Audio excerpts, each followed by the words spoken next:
আমরা আসছি নাজিবুর রহমানের পক্ষ থেকে তার শীষ মার্কা ভোট চাওয়ার জন্য। সাম্য, সম্প্রীতি, নিরপেক্ষতা ও দারিদ্র্যমুক্ত মানবিক বাংলাদেশ গড়ার প্রত্যয়ে চট্টগ্রাম 11 আসনে বিএনপি নেতা নাজিমুর রহমানকে ধানের শীষের প্রার্থী ঘোষণা করার দাবিতে অনুষ্ঠিত হলো বিশাল গণমিছিল ও সমাবেশ। বুধবার বিকালে নগরীর কদমতলী শুভপুর বাস স্ট্যান্ড থেকে শুরু হওয়া এই গণমিছিলটি শহরের কয়েকটি গুরুত্বপূর্ণ মোড় প্রদক্ষিণ করে বারেক বিল্ডিং মোড়ে গিয়ে শেষ হয়।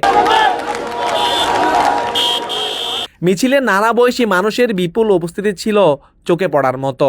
এই একটি আসনের মধ্যে আমরা বিএনপির এমন একজন যোগ্য নেতা চাই, যিনি এই এলাকার জন্য, সারা বাংলাদেশের জন্য, আমাদের এই দেশের জন্য প্রয়োজন, এবং সেই নেতা হচ্ছেন আমাদের নাজিমুর রহমান নাজিম ভাই। সমাবেশে অংশ নেওয়া জনসাধারণের দাবি, চট্টগ্রাম 11 আসনে বিএনপির প্রার্থী হিসাবে তারা নাজিবুর রহমানকেই দেখতে চান। তাদের বিশ্বাস, জনগণের ভোটেই তিনি হবেন এই অঞ্চলের ভবিষ্যৎ জনপ্রতিনিধি।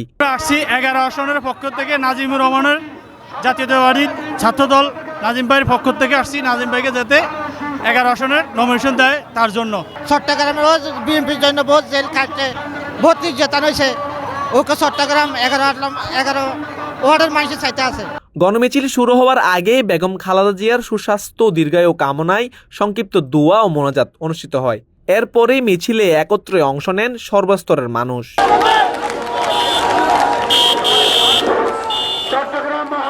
গণমানুষের এই অংশগ্রহণ নাগরিক প্রত্যাশা ও রাজনৈতিক আকাঙ্ক্ষার এক শক্তিশালী বার্তা বহন করছে চট্টগ্রাম 11 আসনে। Saidur Rahman Sakib, news today, Chittagong.